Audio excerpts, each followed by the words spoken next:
who was conceived by the Holy Ghost, born of the Virgin Mary, suffered under Pontius Pilate, was crucified, dead, and buried. He descended into hell. The third day rose again from the dead. He ascended into heaven and seated at the right hand of God, the Father Almighty. From thence he shall come to judge the quick and the dead. I believe in the Holy Ghost, the Holy Christian Church, the communion of saints, the forgiveness of sins, the resurrection of the body, and the life everlasting. Amen.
Binigyan mo sa amin. And we are here tonight, this morning, God, to praise you, to worship you, to honor you. That's why, God, we acknowledge you upon this place, God.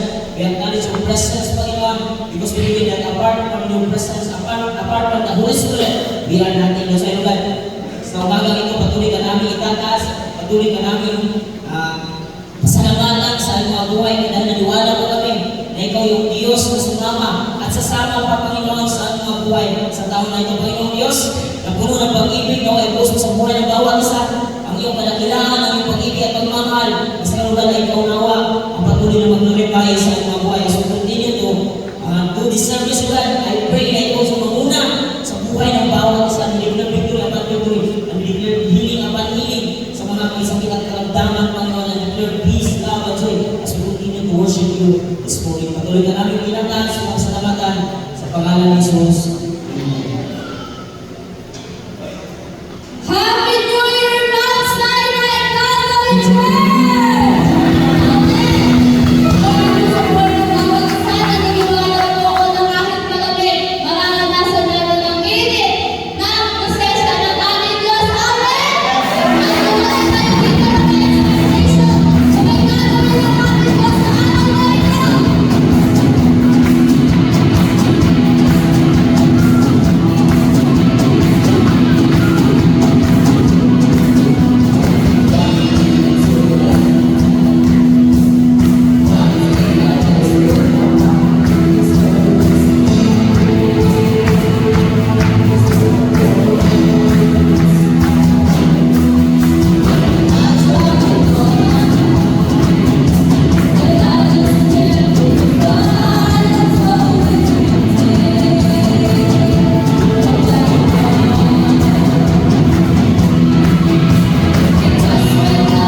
safe.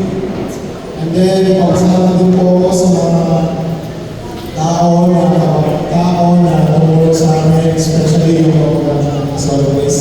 So, 1 month po kami nag-stay doon. So, sila po yung nag-alaga sa amin, sila yung nagpakain sa amin. Grabe lang talaga si Lord, grabe lang po yung mag-alaga sa amin. Pero, as always, kasama ko si Brother Yalaro. And then, pangatlo po, nagpapasalamat din ako na narinig ko po yung mga supporters ng WBC ng WBC. Narinig ko po kung paano po yung pamumuhay nila at kung paano po sila talaga naglilingkod sa Panginoon. Hindi lang sa ila, more than 20 years to almost 20 years na po sila susunod ng WBC ng WBC. Grabe lang po, hindi po ganun kalaki yung church nila, pero grabe po sila maglingkod sa Panginoon. Grabe din po yung pagkalit sa kanilang Panginoon para sa pagkalit po yung ministry sa Pilipinas. And then, pakapat po na pinapasalamat ako sa Panginoon ay yung operation ko sa always successful po siya. Hindi po ganun kamahal yung operation niya. And then, mabilis po yung recovery niya. Then, pinapasalamat ako din po yung Panginoon dahil nakala ko, siya lang po yung operahan. Hindi pala. Ako pala yung reason ko bakit yung operahan niya dahil sa akin ay surgery. So, nilaser po yung mata ko, hindi siya nilaser na masakit. Pero, naging successful din po yung eye surgery ng left eye ko. So, yun po yung sasalamatan ko. And then, pinapasalamatan ko din po yung amazing grace of the Lord. Kasi, alam ko mga kapatid, wala pa akong financial na amount na kaya kami provide para sa aking surgery. Dahil po yung surgery na kakahalaga siya ng 155,000 pesos. Hindi ko po kaya ilabas yun dahil wala po ako ng pera. Pero, ang Panginoon po ako mag-provide. Amen! Bakit po natin ang Panginoon. Naalala ko kasi namin yung sabihin na the Lord bless us sa pamamagitan ng mga tao. He took the blessing and then give it to us sapagkat tayo ay malingkod at ang ng Diyos. Amen! And then lastly, pinapasalamatan ko po yung Panginoon dahil po sa inyong mga prayers. Sa inyong po mga panalangin. Amen! Maraming salamat. Pagkila po ang aking kasasama sa Panginoon. Yan, praise God. Ako din po, there's a lot of things that I have to think about, pero yung 2026 po ito, been a reminder for me on how blessed and thankful I am. Sobrang po pala ako pinagpala ng Diyos. For almost 20 years na hindi ko po kilala ang Panginoon, akala ko po ako lang po yung nabuhay bilang isang vagabond, isang palaboy. Pero po pala ng pamilya ko ay palaboy po pala dahil hindi po namin kilala ang Diyos. But this year, 2026, it's been a good reminder for me na pinapasalamatan ko ang Diyos sa loob ng 20 years na hindi namin siya kinakilala ay hindi niya po kami pinabayaan. At ngayon is a powerful testimony na kasama ko na po naglilingkod sa Diyos ang aking pamilya.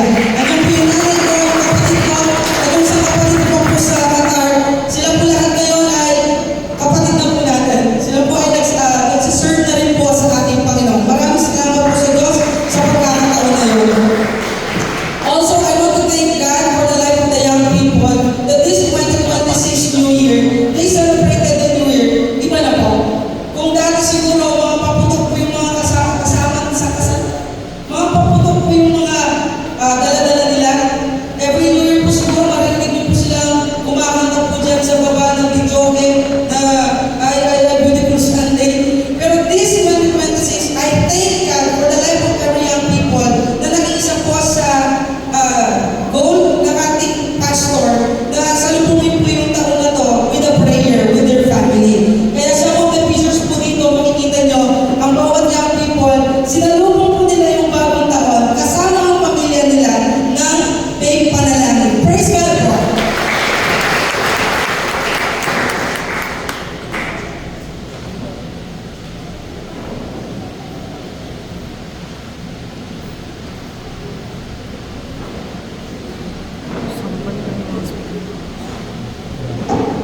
Amen. Mabuti ang Diyos.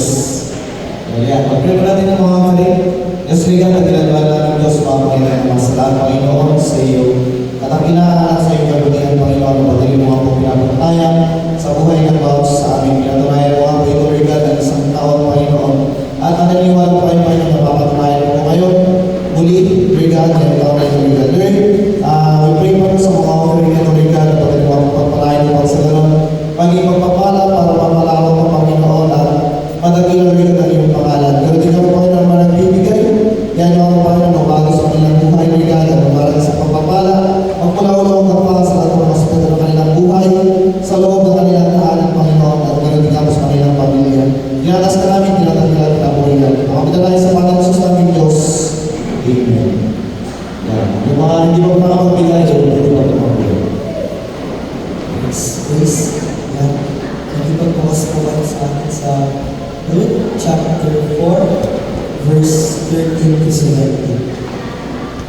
Ulit po po. Luke chapter 4, verse 13 to 17.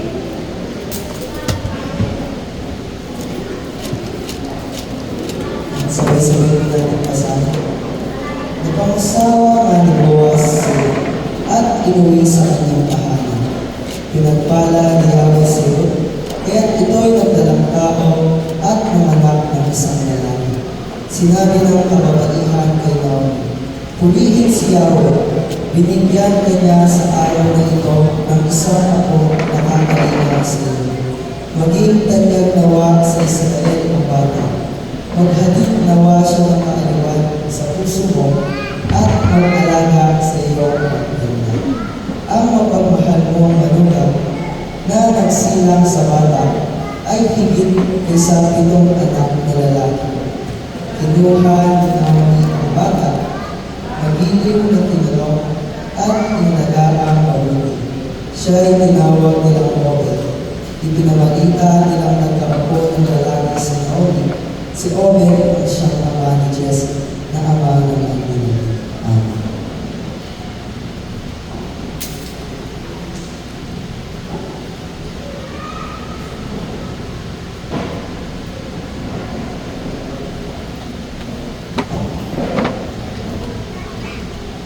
The theme of sermon today is Lord's testimony.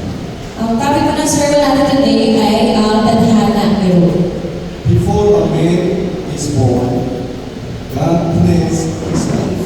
Bago po ipanganak ang isang tao, pinaplano na ng Diyos ang kanyang buhay. God designed his life. Dinidesign po ng Diyos ang kanyang buhay. If you think that our life is going to Hindi ba Baguio, iba yung microphone Baguio is natin our para destination. Kung sasabihin po natin na ang buhay natin, tadhana niya pumunta sa Baguio, ibig destination natin ang Baguio. Then we have to pass through Pala, Paligi, Mukala, Carmen, Baguio. Kung gano'n, ginagawa natin dumaan sa Tarlac, sa Paligid, sa Moncada, tapos sa Baguio. God is designing, planning for us to reach Pala, Paligi, Mukala, Carmen, Baguio. So, ang Diyos po ng paplano, nadadaan tayo sa Tarlac, sa Paligid, sa Moncada, tapos sa Baguio. But God does not plan for detail. Pero hindi mo pinaplano ng Diyos sa mga detalye. For example, when we go to Pala, there are many ways. Halimbawa, kung papunta ko ng Tarlac, maraming daan. We can go to Lucas Highway, Pwede tayong dumaan sa New Park City. or we can take Magato Highway, Pwede tayong dumaan sa MacArthur Highway. or we can take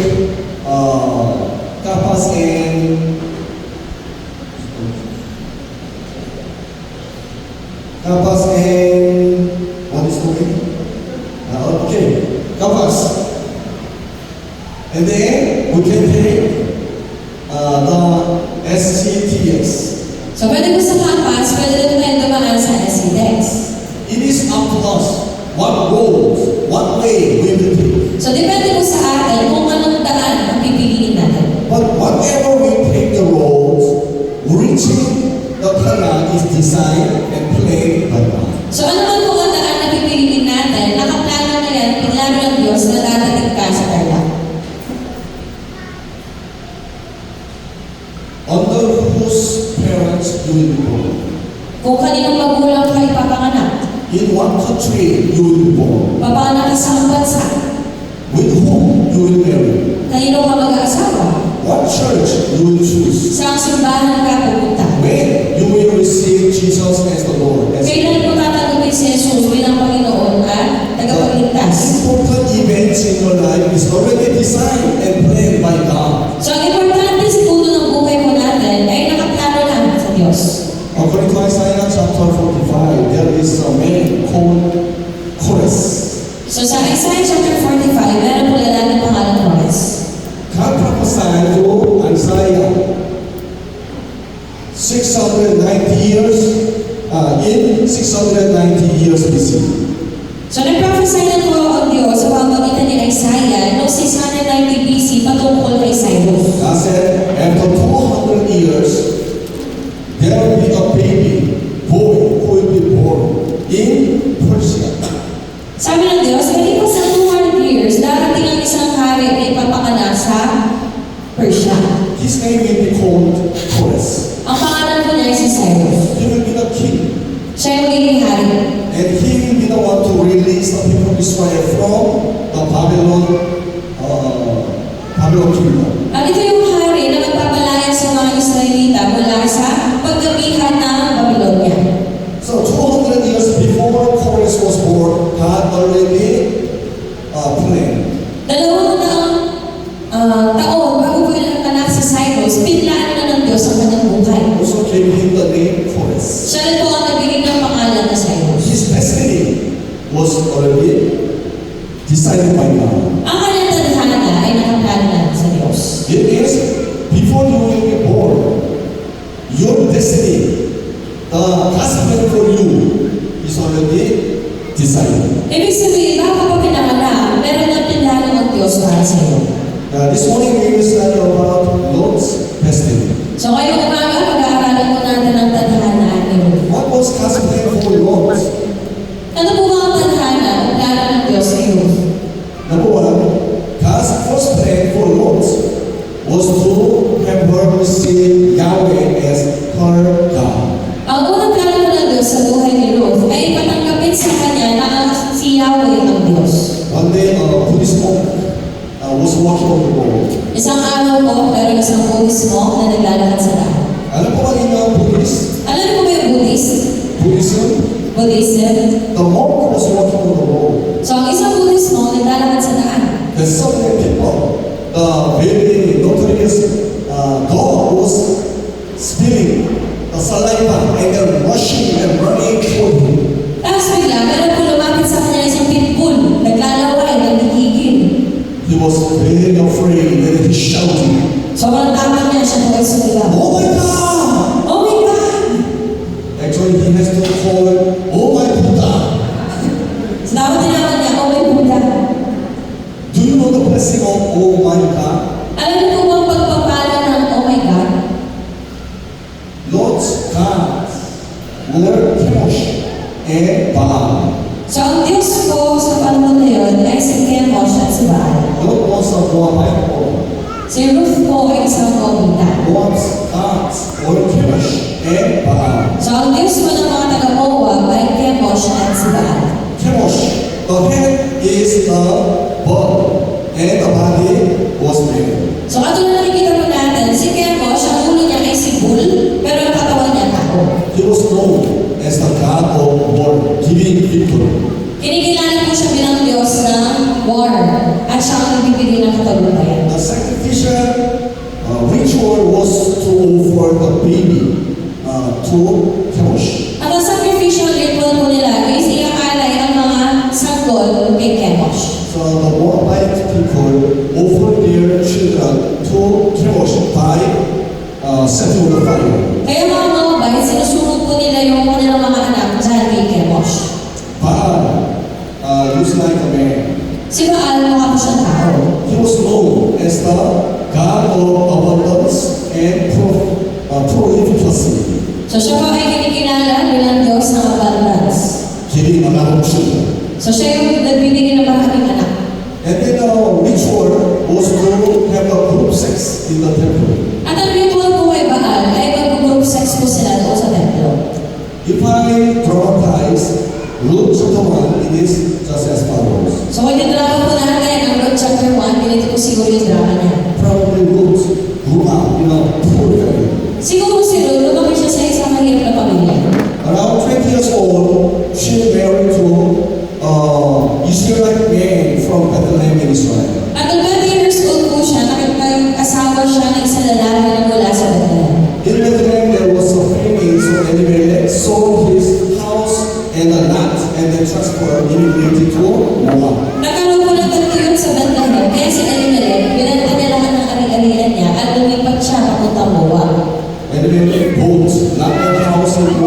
and he did farming. Kaya si Elimelech, bumili siya ng lupa sa Moab at nagsimula na po siya magtanim. So Lord married Gideon, and then she was satisfied. She was not hungry every day. Kaya si Ruth po, naging asawa niya ang anak ni Elimelech na si Kilion at nagkaroon siya ng magandang buhay, hindi siya nagugutom. Lord worshiped her God, Chemosh and Baal. At the same time, she learned to worship the God of Israel, Yahweh. Kaya si Ruth, nagingkod po siya kay Baal at kay Chemosh, pero nagsamba rin siya kay Yahweh.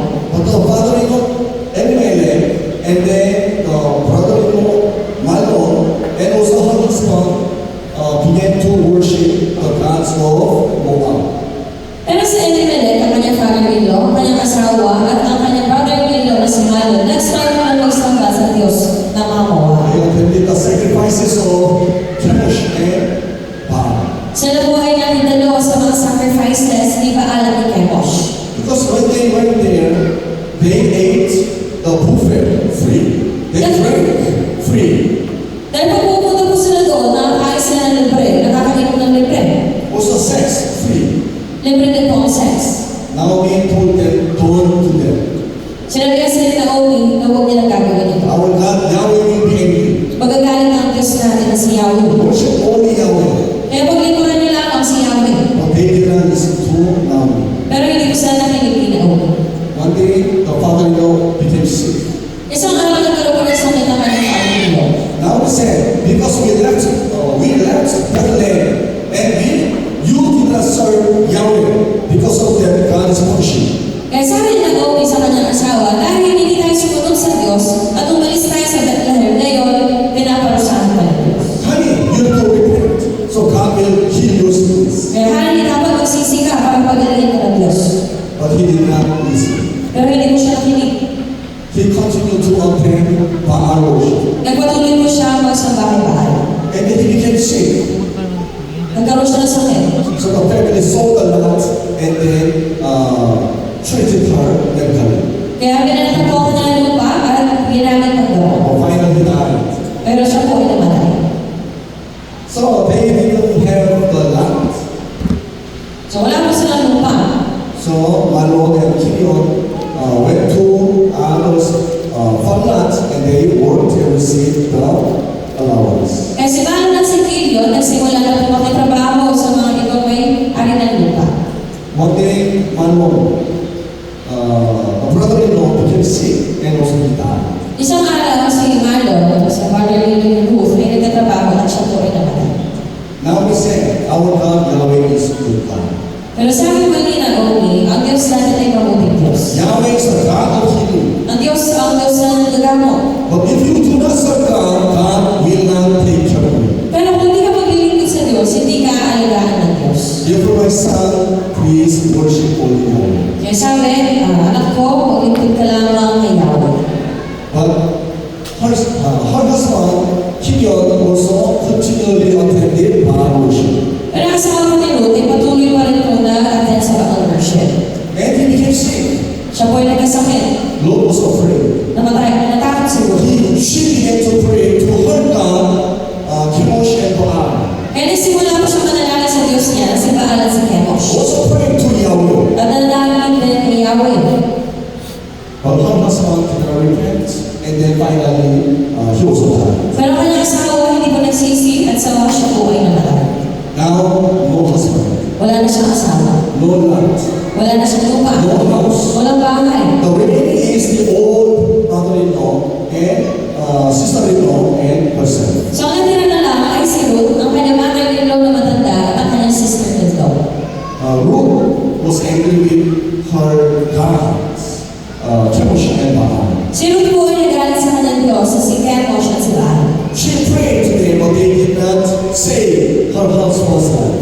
Nanalangin si Ruth sa kanyang Diyos pero hindi nila pinagaling ang kanyang asawa. So she made a decision to accept Yahweh, the God of Israel, the God of mother-in-law, as her God. Kaya nag-desisyon siya na tanggapin ang Diyos sa kanyang mother-in-law na si Yahweh. Naomi said to Ruth, Sabi nila na uwi kay Ruth. Ruth 1, verse 15 to 16. Basahin mo natin sa chapter 1, 15 to 16 go. Sinabi ni Naomi, Bumalik na ang bilas mo sa mga kababayan niya at sa kanyang Diyos. Kaya sumama ka na rin sa kanya. Pero sumagot si Ruth, huwag po ninyo ako piniling iwan kayo. Dahil kung saan kayo pupunta, doon din ako pupunta. At kung saan kayo tumira, doon din po ako titira. Ang mga kababayan niyo ay magiging kababayan ko rin. At ang Diyos ninyo ay magiging Diyos ko rin. Amen. Ruth said to Naomi, Sinabi mo ni Ruth, yun ako. where you go, I will go. Saan ka pumunta, pupunta ako. Your people will be my people. Ang kababayan mo, magiging kababayan ko. Your God will be my God. Ang Diyos mo ay magiging Diyos ko rin. Hallelujah. Amen. So she accepted the God of Israel and God of the mother-in-law. Kaya tinanggap mo na ang Diyos ng Israel at Diyos ng kanyang mother-in-law. Yahweh became her God. Kaya si Yahweh na ang naging Diyos niya. Do you have the God who can call, oh my God? Meron mo ba kayong Diyos na pwede yung tawagin na, oh my God? When you face a difficulty, can you say, oh my God? Kapag humaharap po kayo sa kahirapan, meron kayong Diyos na tinatawag na Diyos ko. Your situation is so risky. Can you call your God? Kapag risky yung sitwasyon na meron kang Diyos na tinatawag. Anytime if you call your God, here am I, and then your God cannot hear. At sa tuwing tinatawag mo yung Diyos mo, dumarating ang Diyos mo, The people of Israel were fighting against the Philistines. sa mga Israelita po ay nakipaglaban sa mga Filisteo. Philistines were very strong. Ang mga Philistines, malalakas po sila. The Israelites were being defeated. Kaya mga Israelita, sila po ay natatalo. Many were being killed. Ang dami po namamatay. At the time, the elders of Israel brought the Ark of Covenant from Shiloh to the battlefield. So during this time, ginawa po ng mga tao ng Israelita, dinala na ang Ark of Covenant mula sa Shiloh papunta sa lugar kung saan nagtitira. All the people of Israel who were afraid and hiding, they saw the Ark of Covenant and they shouted, wow, my God, our God, alright! Kaya nung nakita po ng mga Israelita ang Ark of the Covenant, sila po ay nagsigawan ang Diyos ko. When David was fighting against Goliath, Nung si David po ay nakikipaglaban kay Goliath. you know what was his cry and shouting in his heart? Alam niyo po ba ano ang iniiyak at sinisigaw ng kanyang puso? Oh my God, Yahweh, please help me. Diyos ko na si Yahweh, tulungan mo ako. There is no scripture in the Bible. Wala pang scripture nun sa Biblia. But I know in his heart, he was clinging to Yahweh and shouting, asking God, Yahweh to help me. Pero naniniwala po ako sa aking puso na sa sitwasyon na yan, si David po ay tumatawag sa kanyang Diyos. Daniel was praying continually, even though God edited not to pray. So si Daniel po ay nagpatuloy manalangin kahit sinabi po ng hari na bawal na manalangin. In Medo-Persian kingdom, no one can pray to their God for 30 days. So sa Medo-Persia, wala po isang tao doon na kaya manalangin o pwede manalangin sa kanya ng Diyos sa 30 days. Anyone who will pray to their God, they will fall into the lion's den. Kaya sino po ang nanalangin sa loob ng 30 days na yun, ay itatapon po sa lungga na ngayon.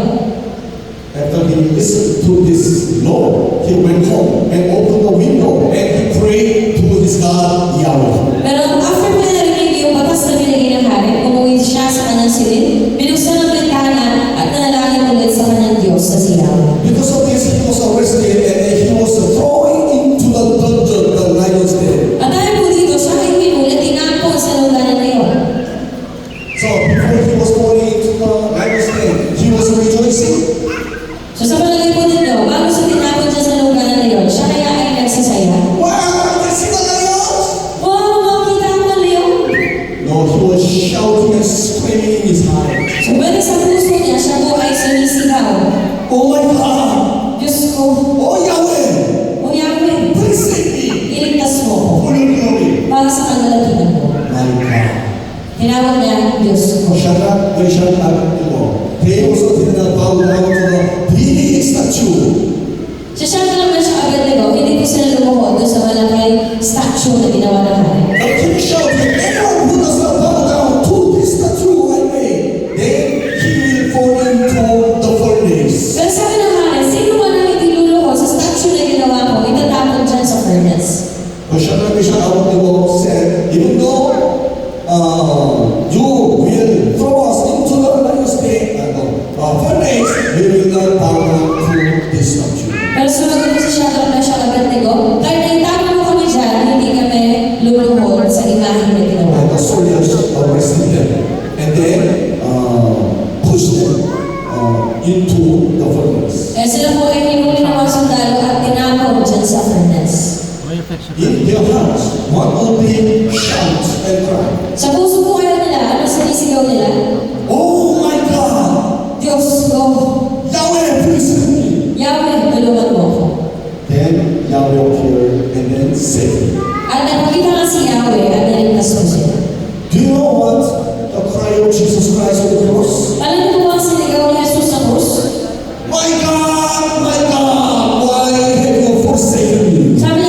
the children fight each other. Kapag po nag-aaway yung mga anak natin, Then one of the child's father came. at kapag nag-aaway po yung mga bata, meron po darating na tatay ng isang bata. Then this child became very bold and brave. Tapos bigla magiging matapang yung batang yun. She says, "This is my father." Tapos sasabihin niya sa kaaway niya, tatay mo yan. In the difficult time, Sa panahon niya mahirap, if you have your father or your God who appears in help, you are blessed. kung meron kang ama o Diyos na tinatawag at dumarating para tulungan ka, kayo po ay pinagpala. When you are in trouble, if your God is Yahweh and He appears in help, you are blessed. Kung kayo po ay nasa kahirapan at meron ng Diyos na tinatawag at dumarating, kayo po ay mga pinagpala. 2026, I bless all of you that your God will be Yahweh. Kaya this 2026, pinagpapala po kayo na maranasan ninyo ang Diyos ninyo na si Yahweh. Who is God of all society? Sino ba ang Diyos ng modern society? We will see what Jesus said. Tingnan mo natin ano sinasabi ni Jesus. Matthew 6:24. Sa Matthew chapter 6:24, basahin po natin together. 1, 2, 3, go. Walang tao makapaglilingkod ng sabay sa dalawang amo, sapagkat pagpupuutan niya ang isa at iibigin ang ikalawa, o kaya magiging tapat siya sa isa at hahamakin ang ikalawa. Ganoon din naman, hindi kayo makapaglilingkod ng sabay sa Diyos at sa kayamanan. Today, here's the Lord church. Sa panahon po natin, wala na ang Diyos sa si Kemosh. No Baal, Wala na sa Baal. no Buddha. Wala na sa Buddha. There is another God that is the money. Pero ang Diyos na sinasamba ngayon ay ang pera. Who is your God? Sino po ba ang Diyos ninyo? Money is your God, or Yahweh is your God? Pera ba o si Yahweh? When you do not have money, Pag wala po kang pera, when you are sick, pag may sakit po kayo, when you are in big trouble, kapag malaki ang problema mo, when you need the help. kapag kailangan mo ng tulong, If you think about the man kung tao ang iniisip mo, who will help you, na tutulong sa iyo, your God is the money. ang Diyos mo doon ay pera. But when you do not have money, Pero pag wala kang pera, you are sick, may sakit ka, when you have problems, may problema ka, if you think about God, it means your God is Yahweh. pero sa sitwasyon na yan, pag naisip mo ang Diyos, then ang Diyos ang iyong Diyos. I bless you to come to the presence of God when you have problems. Pinagpapalan po kayo na pumunta sa presensya ng Diyos sa gawin kayo po ay may problema. God's second plan for Ruth is to make her the people of God. Ang pangalawang plano po ng Diyos para kay Ruth ay gawin siya kabilang sa bayan ng Diyos. Ruth 1:16, she says, Sabi po ni Ruth sa Ruth 1:16, basahin po natin, your people will be my people. ang mga kababayan niyo ay magiging kababayan ko. Not Moabites. You people, the people of Israel, will be my people. So hindi niya yung mga Moabite sa kanyang kababayan, kundi ang kababayan ni Naomi. Ruth lived with Naomi in Moab. Kaya si Ruth po ay nakatira sa Moab kasama sa Naomi. She was greatly influenced by Naomi. Siya po ay nakatanggap ng grabing influensya mula kay And she Naomi. made the decision to accept the God of Naomi to be her God. At gumawa po ng desisyon si Ruth na tanggapin ang Diyos ni Naomi bilang Diyos So niya. she gave up her nationality as Moabite. Kaya binitawan niya ang kanyang nationality bilang isang Moabite. And she gained the citizenship of Israel. At natanggap po niya ang citizenship bilang isang Israelita. If we become the people of God, what hope is it? What kinds of blessing we will receive if we become the people of God? Kung tayo po may kabilang sa bayan ng Diyos, ano ba ang mga pagpapalang matatanggap po natin? Number one, spiritual blessings. Una, spiritual na pagpapala. Galatians 3:7 says,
So ang mana dito ay land of Canaan. Land of Canaan is symbolizing the kingdom of God. At ang lupain po ng Canaan ay sisimbolize sa kaharian ng Diyos.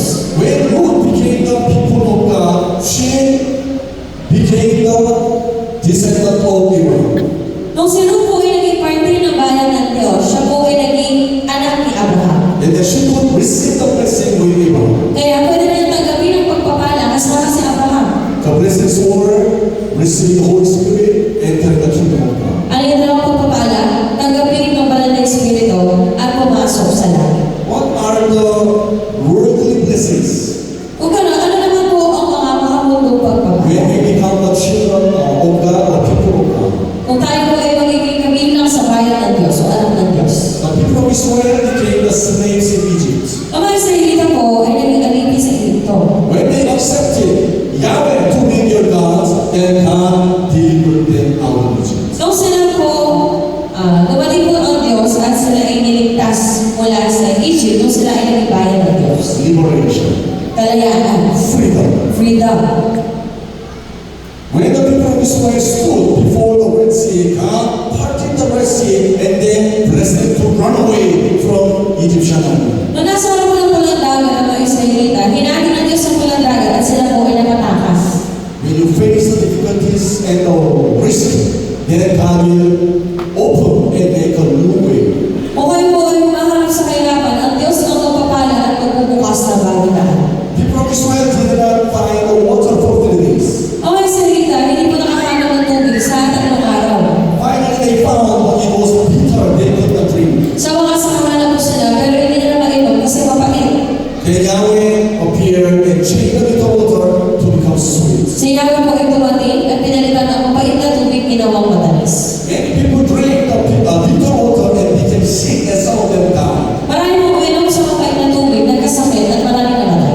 Every time the Lord said to the people of Israel, Sinabi po ng Diyos sa mga Israelita noon, I am the God of healing. ako ang Diyos ng And manggagawa. then God healed them. At pinagaling po sila ng Diyos. God is the healing one. Siya po ang Diyos ng manggagawa. When they were very tired, Nung sila po ay pagod, God put them to oasis. dinala po sila ng Diyos sa oasis. The place is called Elim.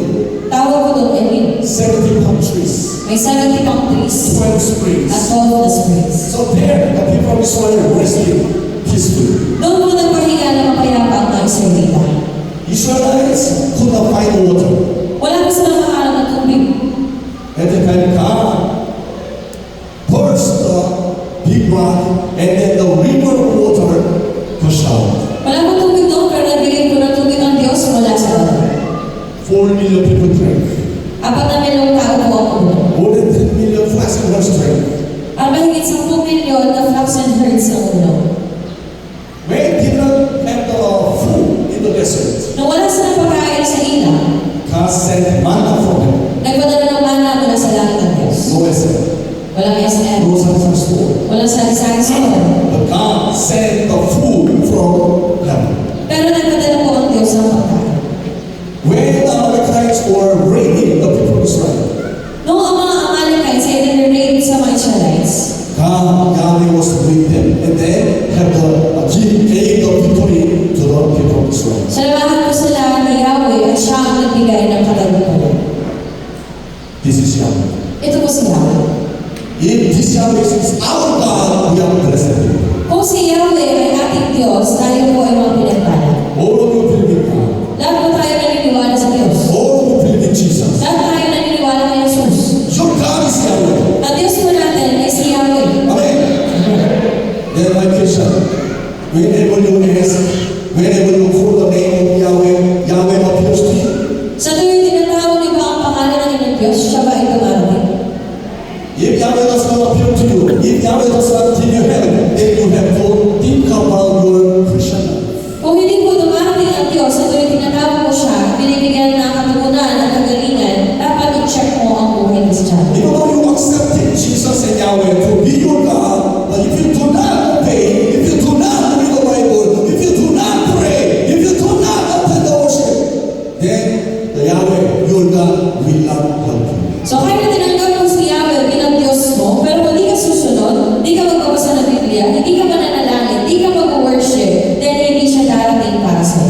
to God, the principle of utang na loob is working. Dahil sa Diyos, nag-work yung principle ng utang na loob. Give and take. Magbigay ka at tatanggap ka. If God will bless you, then you have to do something to God. Kung gusto mo makatanggap ng pagpapala mula sa Diyos, dapat meron mong gawin para sa Diyos. Uwi na suwan. Sumunod ka sa utos ng Diyos. Read the Bible. Basahin mo ang Pray every day. Manalangin ka araw-araw. Open your prayers. Magbigay kayo ng Attend the worship. Mag-attend po kayo ng worship. Hallelujah! Tumulong sa iba. Amen. Wherever you go, the Lord will be with you. Hallelujah! Amen. So, nasa na tayo, sasamahan na tayo ng Diyos. Remember, utang na loob. So, tandaan po natin yung utang na loob. Remember, give and take. Tandaan po ninyo ang give and take.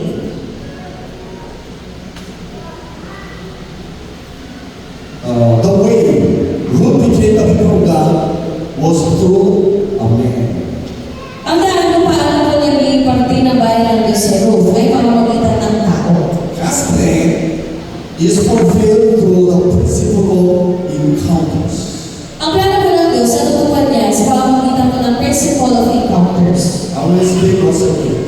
The God's plan is fulfilled through the principle of encounters. Ulitin ko po, ang plano ng Diyos, natutupad niya sa pamamagitan ng principle of encounters. Ruth met Naomi Si Ruth, na-meet niya si Naomi. and came to know and believe in Naomi. Kaya nakilala niya at tinanggap si Yahweh. And she accepted Yahweh to be her God. At tinanggap niya si Yahweh para maging Diyos. And received the citizenship of Israel. At natanggap po niya ang citizenship ng Israel. Also Ruth met Boaz and then gave birth to Obed. At nakilala niya si Boaz at naging anak niya si Obed. Understand and acknowledge the importance of encounters. Kailangan po natin maintindihan at makita ang importansya ng encounter. Joseph encountered the chief of cupbearer, the chief cupbearer. Na-encounter po ni Joseph ang the chief cupbearer. Through the chief cupbearer, Joseph met Pharaoh, So sa pamamagitan ng chief cupbearer, nakita po ni Joseph si Pharaoh. and then he fulfilled his destiny. At na-fulfill niya ang kanyang tadhana. What is destiny? Ano po ang tadhana? God's plan for you is destiny. Ang tadhana, yan ang plano ng Diyos para sa iyo. Joshua met Moses, Si Joshua, nakita niya po si Moses. and he became the president of Israel. At siya po ang nangungan sa Israel. Through Moses, he fulfilled his destiny. Sa pamamagitan ni Moses, natupad niya ang kanyang tadhana.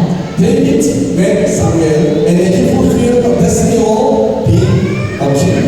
Si David po ay namit niya si Samuel at na-fulfill niya ang kanyang tadhana na maging hari. Elisha met Elijah, and then he fulfilled the destiny becoming a prophet. Si Elisha, namit niya si Elijah, kaya natupad niya ang kanyang tadhana na maging isang propeta. Peter met Jesus and fulfilled the destiny of being a disciple. Si Pedro, namit niya si Jesus, kaya natupad niya ang kanyang tadhana na maging isang disipulo. Timothy met Paul, and then he fulfilled his destiny of becoming the gospel preacher. Si Timoteo, nakita niya si Pablo, kaya natupad niya ang kanyang tadhana na maging tagapagturo ng Ebanghelyo. The principle God uses to fulfill His plan is the principle of encounters. Ang principle na ginagamit po ng Diyos para tuparin ang kanyang plano ay principle of encounter. Ruth met King. Ruth met her husband King, Nabit po ni Ruth ang kanyang asawa. and then she met Naomi. Sa pamamagitan nun, nakilala niya si Naomi. When she met Naomi, she accepted Yahweh her own God. Noong nakilala niya si Naomi, tinanggap niya si Yahweh bilang Diyos. And through Naomi, she met Boaz. At sa pamamagitan ni Naomi, nakilala niya si Boaz. She met Boaz, and then she gave birth to Obed. Dahil nakilala niya si Boaz, nanganak siya kay Obed. Through the principle of encounters, Ruth fulfilled her destiny. So sa pamamagitan po ng principle of encounter, natupad po ni Ruth ang kanyang tadhana.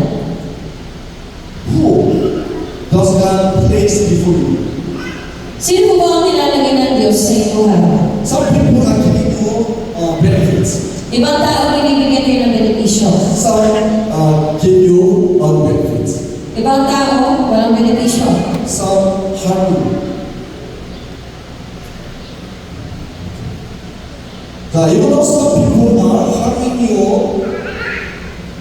but still they are very important people to you. So kahit na ibang tao ay nananakit po sa atin, sila po ay mahalagang mga tao. Joseph went to Potiphar's house. Pumunta po si Joseph sa bahay ni Potiphar. Potiphar's wife fell in love with Joseph. Ang asawa ni Potiphar na in-love kay Joseph. But Joseph refused her. Pero nag-enjoy po siya ni Joseph. She was angry and then she sent her into the dungeon, the jail. Siya po ay nagalit, kaya si Joseph po ay tinapon sa dungeon. Potiphar's wife was a harmful woman to Joseph. So, ang asawa ni Potiphar ay isang harmful na babae kay Joseph. But through that woman, Joseph met the chief cupbearer. Pero sa pamamagitan po ng pangyayaring ito, na-meet ni Joseph ang chief cupbearer. And finally met Pharaoh, the king of Egypt. And later, na-meet niya po si Pharaoh ang hari ng Egypt. And he became the prime minister of Egypt. At siya po ay naging prime minister ng Egypt. If there was no Potiphar's wife, Joseph meet Pharaoh and would be the prime minister of Egypt. Kung hindi po na-meet ni Joseph ang asawa ni Potiphar, hindi siya makikilala si Pharaoh at hindi siya magiging prime minister ng Egypt. Whoever you meet in your life, they are very important people to you. So sino po ang mamit natin sa buhay natin? Mga halagang tao po yan sa ating buhay.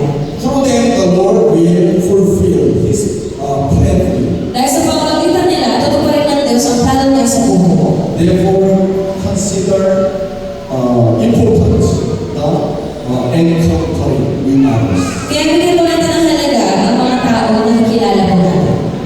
Also, I wish you to be the important people to your family. Kaya nagpapalagay po kayo na maging importante mga tao sa inyong pamilya. Many of your families do not believe in Jesus. Marami po sa ating mga pamilya ang hindi naniniwala kay Jesus. They have not experienced the power of Jesus. Hindi ba nila naranasan ang kapangyarihan ni Jesus? You must be the people, important people to your family. Kaya dapat kayo po ay maging mahalagang tao sa inyong mga pamilya. Not only you come to the presence of God and worship and be saved. So hindi lang ikaw ang pupunta sa presensya ng Diyos, pag-worship at maliligtas. You have to give a great influence to your families so that they will see you and come to the presence of God. Kailangan meron kang influensya magibigay sa iyong pamilya para makita ka nila na pumunta sila at maglingkod sa Diyos.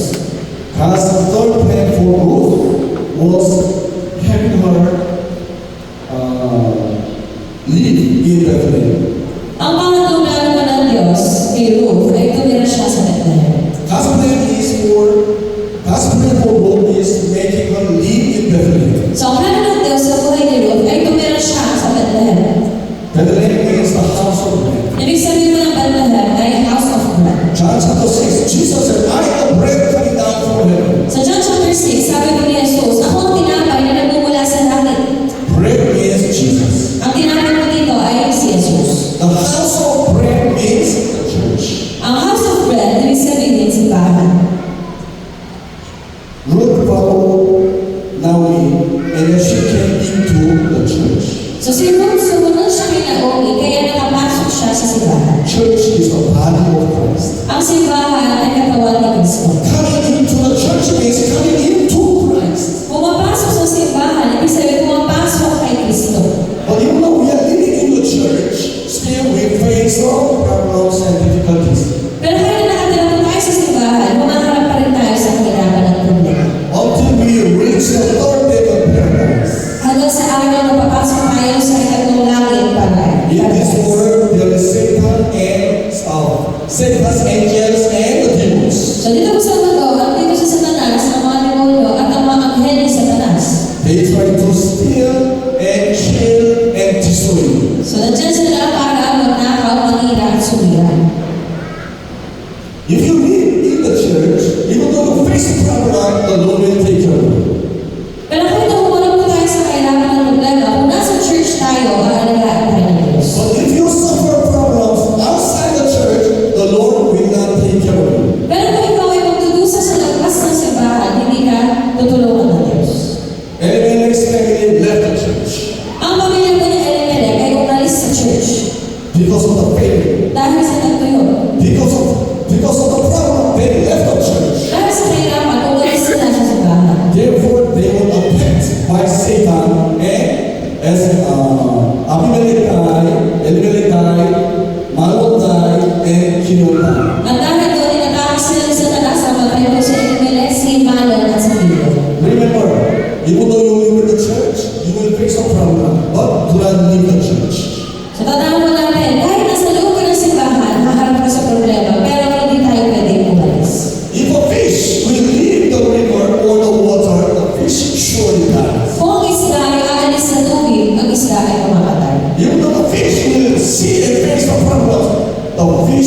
stay in the water. Kaya na nahihirapan ng isda, may problema man siya, dapat manatili siya sa tubig. When you face a problem, do not leave the church. Kaya pag buwan po kayo sa problema, huwag po kayo aalis sa simbahan. So that the Lord will save you. Para iligtas po kayo ng Diyos. Until we go to the kingdom of God, we will face the problems. Hanggang sa tayo po ay makapasok sa kalian ng Diyos, hanggang po tayo sa problema. Our roots, destiny is to give birth to all. Ang tadhana po ni Ruth ay mga anak kay Obed. But Satan knew about it. And then the Satan blocked the way of giving birth to it. Pero alam na sa Satanas ito, kaya siya ang pumadlaan doon sa anak ng Diyos. It is even though we believe in Jesus, even though we believe in Jesus, Kaya na naniniwala tayo kay Jesus, who Christian life, gawin po natin ang buhay Kristiyano, until we reach the kingdom of hanggang God, tayo ay makapasok sa kalian ng there Diyos. are obstacles, Meron po mga obstacles, hindrances. mga hadlang. The Satan and demons will attack you. Si Satanas at ang mga demonyo ay mag-a-attack po sa atin. Satan's work is to dry up all the seed of an enemies man. So ang pag-atake po ni Satanas ay para hindi magkaroon ng anak sa lahi ni Elimelech. So Satan killed all the men of Elimelech. Kaya pinatay po ang mga lalaki sa kanilang lahi. However, Satan cannot block the plan.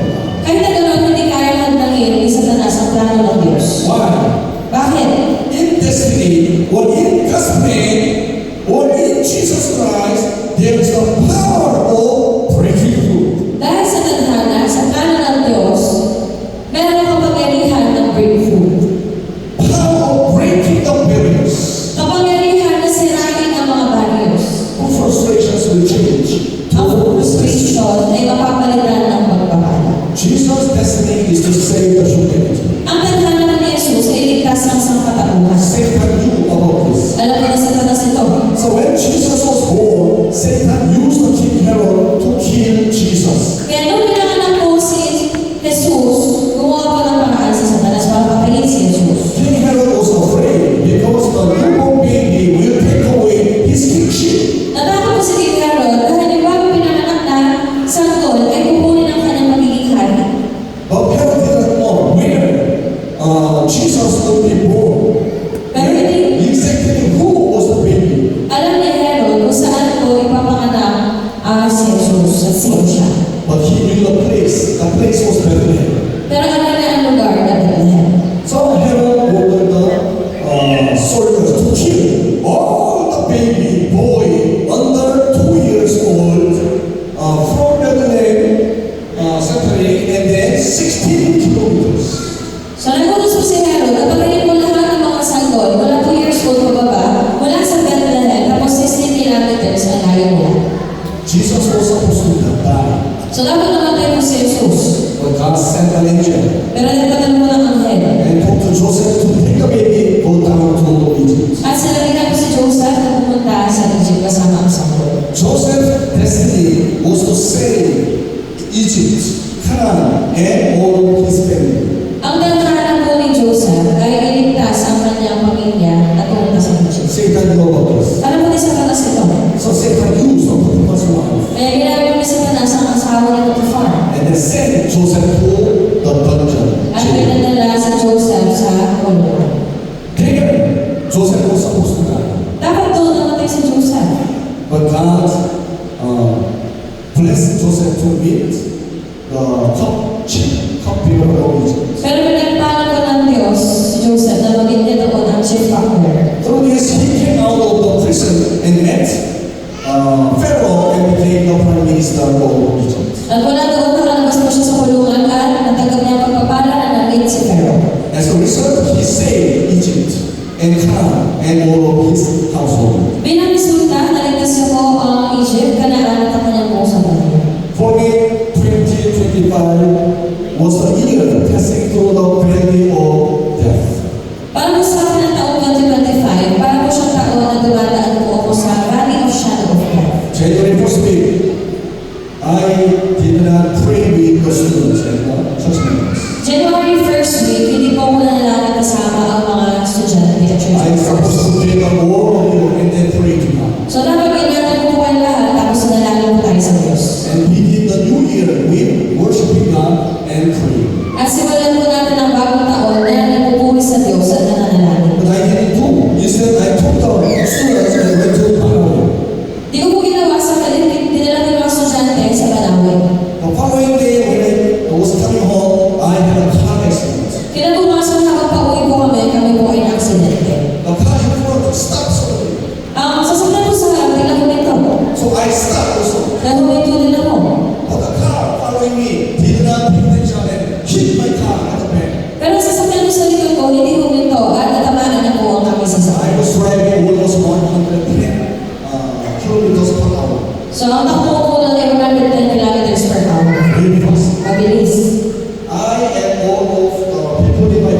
were supposed to die. So dapat sa sitwasyon na yun, ako at ang mga kasama ko sa sasakyan ay dapat namatay. But only the pump was destroyed. Nobody hurt. Pero wala akong nasugatan, nasira lang po ang bumper ng aming sasakyan. After 1 month, I went to Angeles Supermarket. Kalipas ko na isang buwan, pumunta po sa Angeles. After buying, I was driving. After po namin namalengke, nag-drive po ako. I was going backward. Ako po ay pakulong. Then I hit the color post. At natabahan ko po yung poste. And then one day, while I went to CR, Kasi sa araw pumunta po ako sa CR. and then before flashing, I saw, Bago ko yung flash, sinignan ko. and there was a full of blood. Nakita ko ang daming dugo.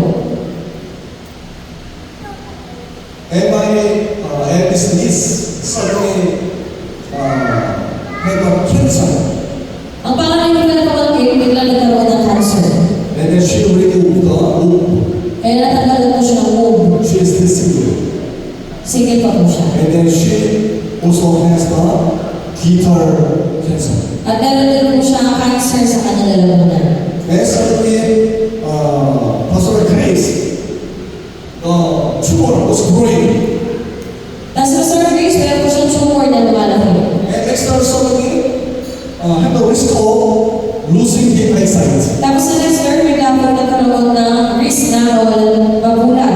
This whole year, I was very careful because the Satan was attacking me. So sa buong taon po na to, ako po ay nag-ingat dahil inakatake ako na sa ganas. So last Sunday, I was thinking, oh, almost finished this year. Kaya nakaraan linggo, ang sabi ko, patapos na yung taon. Remaining days are only 3 days. 3 araw na lang ang natitira. I mean, in 3 days, nothing will happen. Siguro naman sa loob ng 3 araw, wala nang mangyayari. So I collected all the money. Kaya naghanap po ng pera. And I will for next year, we will praying 10,000 pesos. At nag-alin po ako ng 10,000 pesos bilang pasasalamat. Lord, thank you very much for saving me and keeping me. Kaya sabi ko, Panginoon, salamat, ligtas mo ako. And Tuesday, December 30, I took the students to SM. Kasi Tuesday, December 30, dinala ko yung mga estudyante sa SM. I took them in Inasa. Nilagay ko sila ng inasal. When they were eating, I was keeping my wife's backpack. So habang nag-serve, ako po yung tagabantay ng bag ng aking asawa. I felt someone is picking the bag, Meron po akong naramdaman na kinuha ang bag. but it's very natural. So I was thinking, maybe my wife has some student to take. Pero dahil natural lang naman na kinuha ang bag, kaya ako nag-utos ko yung asawa ko ng kunin at nag-utos na isang estudyante. After 20 seconds, I felt something strange. Kalipas pa ng 20 seconds, meron ako naramdaman. I realized, Na-realize ko. and I chased after her, Tapos tinignan ko, but I could not find him. pero hindi ko na mahanap.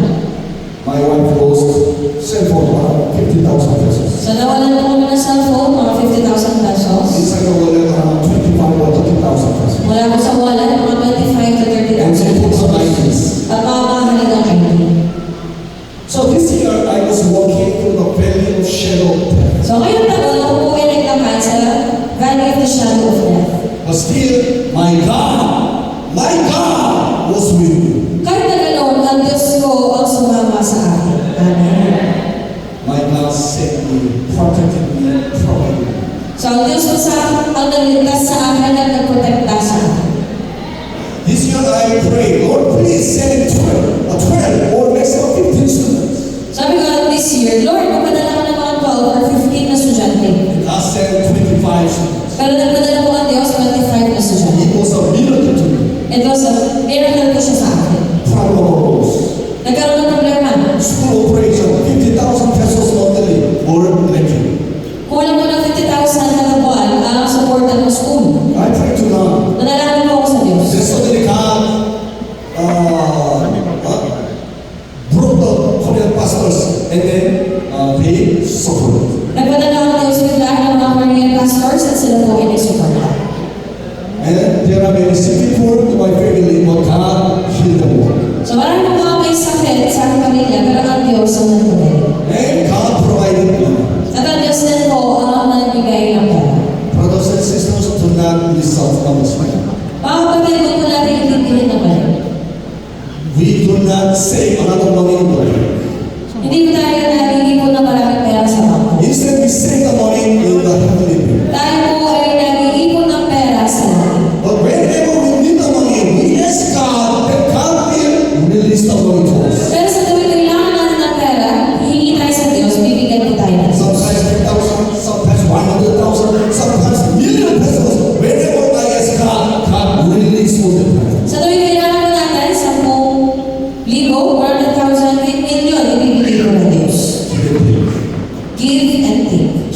to God. Magbigay ka sa Diyos Then you can take them. para meron ka matanggap mula sa Diyos. Amen. Satan tried to destroy God's plan. Sinubukan ni Satanas sa sirain ang plano ng Diyos. Satan placed obstacles in front of us. Si Satanas po naglalagay ng mga obstacles sa harapan natin. God's plan is surely fulfilled. Pero ang plano po ng Diyos ay laging natutupad. And God uses the obstacles before you to be the instruments of fulfilling God's plan. At yung mga obstacles na nilalagay sa harapan natin, ang ginagamit ng Diyos para tuparin ang kanyang plano. Many of you in life, you will face some problems. Sa buhay Kristiyano po natin, naharap tayo sa mga problema. But do not leave Bethlehem and go down to Moab. Pero huwag po kayo makaalis sa Bethlehem at pumunta sa Instead, Moab. come close to Jesus. Sa halip, lumapit ka kay And Jesus. call the name of At Jesus. tawagin mo ang pangalan ni Jesus. Why? Bakit? Because in Jesus' name, there is the power that breaks through all obstacles. Dahil sa pangalan ni Jesus, may kapangyarihan na i-break through ang In the obstacles. name of Jesus, there is an amazing power to change the obstacle to be a blessing. So sa pangalan ni Jesus, may amazing power na ang obstacle ay mapapalitan ng pagpapala. There is a song. Pero kung awin, Now we proclaim in Jesus' name. falls down, Jesus' name, strongholds break. Jesus' name. Amen. We are here. In Jesus' name, there are miracles. In Jesus' name, pour them out. In Jesus' name, Amen. We are here. Jesus' name. There are many of us. Jesus' name. Pour them out. We are here in Jesus' name. There are miracles in the name of Jesus. Amen. Hallelujah. Amen. Amen. Amen. Believe there's a power in the name of Jesus. Amen. Your road is blocked. Is your road blocked with obstacles? Sa atin niyo po ba ay may mahadlang na mga obstacles? Do you have problems in your life? Meron po ba kayong problema sa inyong buhay? Are you frustrated because of the problems? Kayo po ay frustrated dahil sa inyong problema? This year, Ngayong taon, here to Jesus. lumapit ka kay Jesus. Call the name of Jesus. Tawagin mo ang pangalan ni Jesus. Acts 2:21. Everyone who calls on the name of the Lord will be saved. Sabi sa Gawa chapter 2:21, sino man tumawag sa pangalan ng Panginoon ay maliligtas. Conclusion. Conclusion. The last God's plan for Ruth is to give birth to them.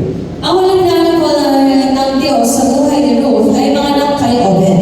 The book of Ruth is the story of giving birth. Ang kwento po ni Ruth ay kwento ng panganganak. Man must give birth to something. Ang tao kailangan manganak sa anumang bagay. God commands us through the book of Ruth to give birth. Inuutosan po tayo ng Diyos sa pamamagitan ng aklat ni Ruth na manganak. Ruth gave birth to David's grandfather. Si Ruth po ang nanganak sa lolo ni David. Through him, David was born. Sa pamamagitan niya, pinanganak si David. Through David, Jesus was born. Sa pamamagitan ni David, pinanganak si Jesus. It is Ruth gave birth to Jesus Christ. Ibig sabihin si Ruth ang nanganak kay Kristo. Moses gave birth to Joshua. Si Moses ang nanganak kay Joshua. And Samuel gave birth to David. Si Samuel ang nanganak kay David. Elijah gave birth to Si Elisha. Elijah po ang nanganak kay Elisha. Jesus gave birth to Peter. Si Jesus po ang nanganak kay Pedro. Paul gave birth to Timothy. Si Pablo ang nanganak kay Timoteo. Through Ruth Obed was Sa pamamagitan ni Ruth, si Obed ay pinanganak. and David was born. At si And David po ay Jesus pinanganak. was born. At pinanganak si Jesus.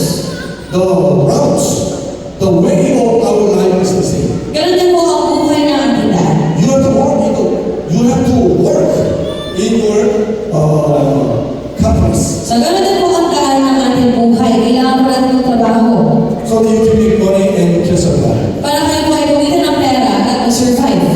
But your work is not your mission. That is only the job. Pero ano man po ang trabaho natin ngayon, hindi yan ang ating misyon. And what is our mission? Kung ganun, ano po ang ating misyon?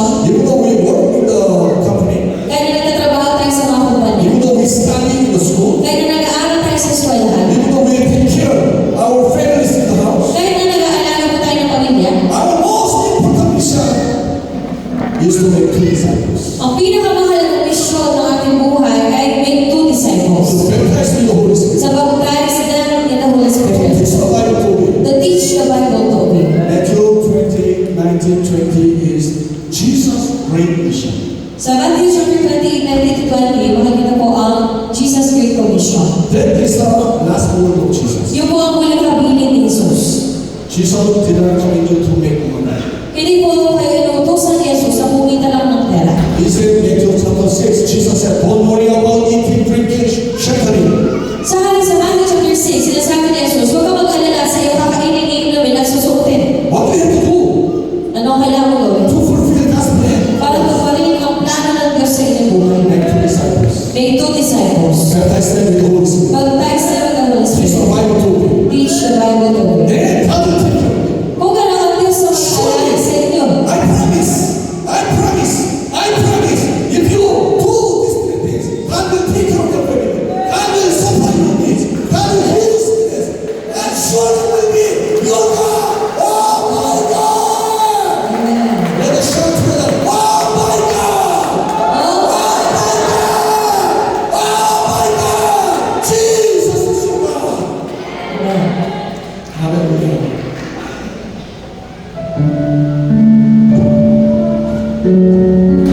Inanayahan ko po bago sasabi na tumayo.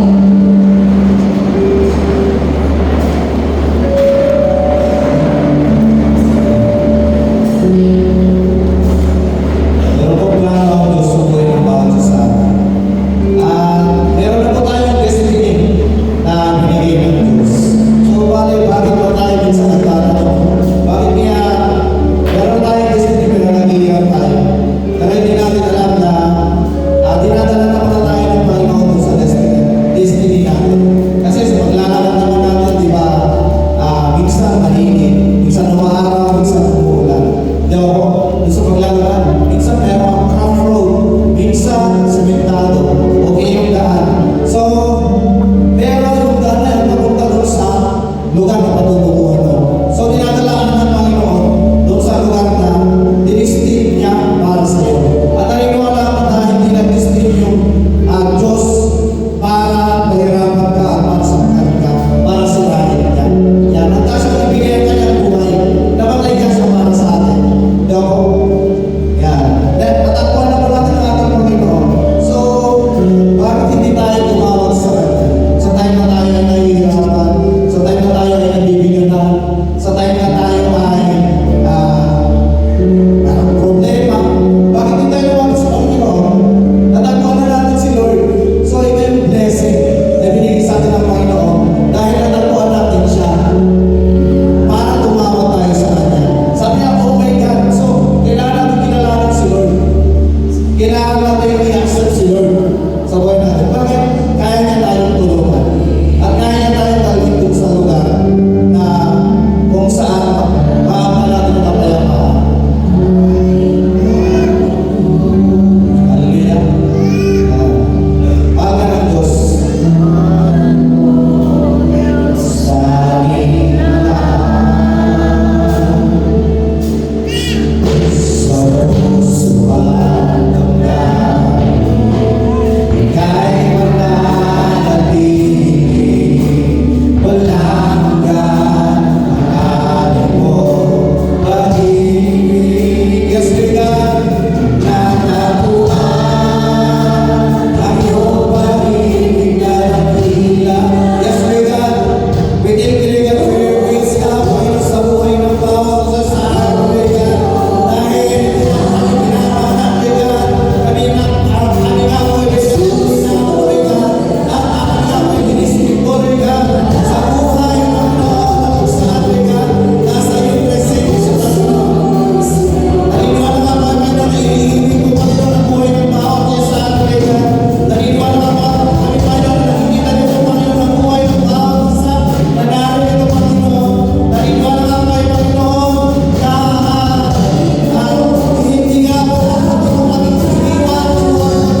Yes, Rigat, tinatasan namin, tinatakilakalay ng pinapagilan, Rigat.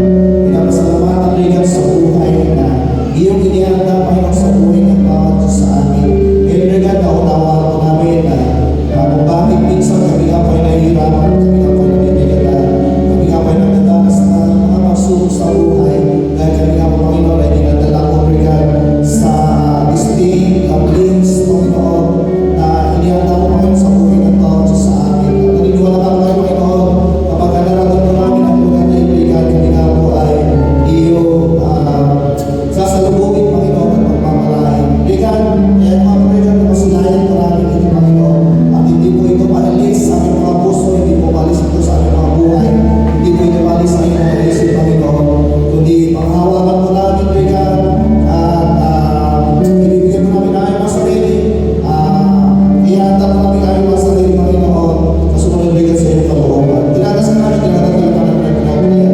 Mga pagkalain sa parang sa aming Diyos. Amen.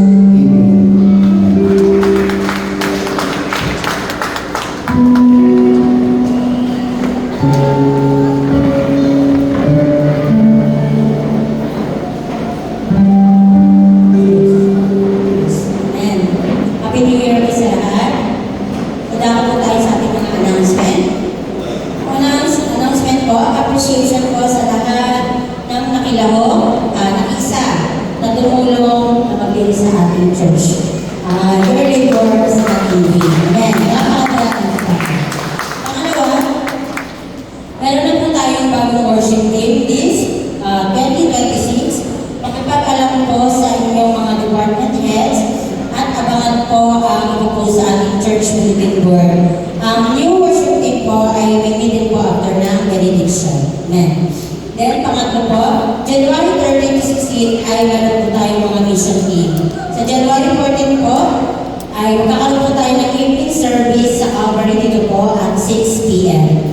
Then, pangatlo po, January 18, induction service for deacons, department officers, and intern pastors for this year, 2026. Meron po tayo mission team per Sunday, then ang ating tagahugas ay ang mga yakin. Sila po.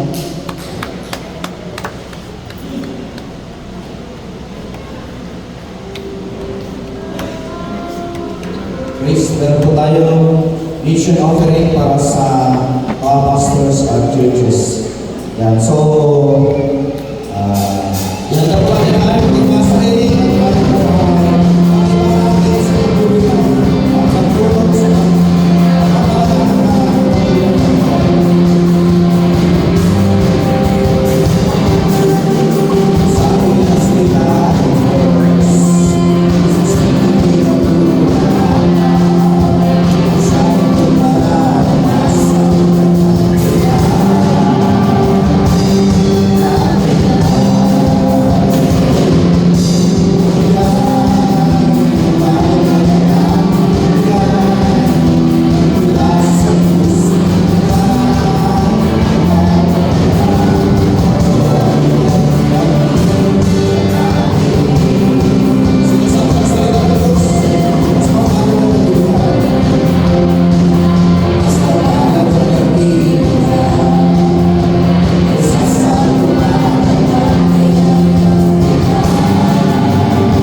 ating itutulong Panginoon ang mga blessings na ito rin. Kaya yung mga purigan na lumago ang ito ng Diyos sa lugar na rin at malakilang ang may taas na mga Panginoon nga po Panginoon sa buhay ng bawat sa nagbibigay.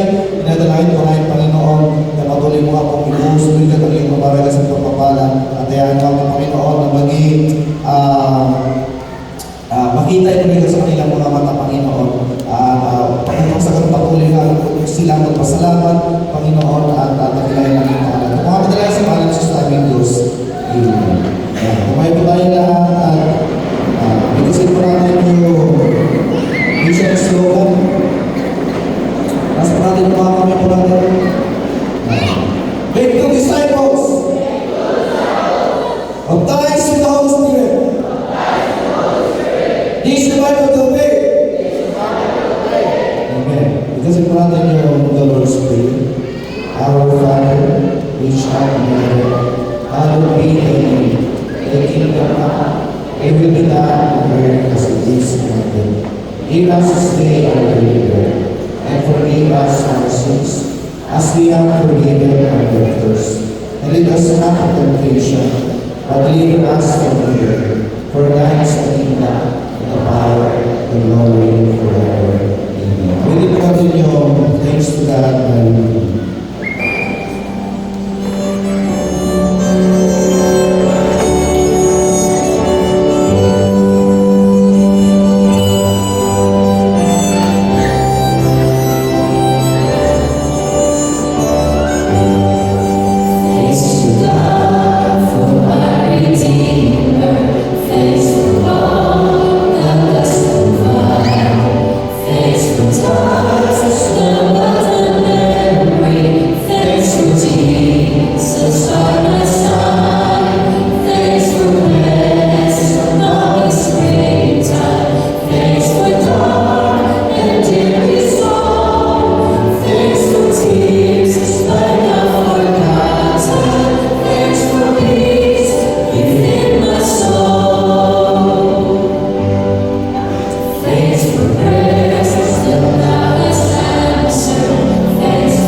sa pangalan ni Jesus, mga pamilya,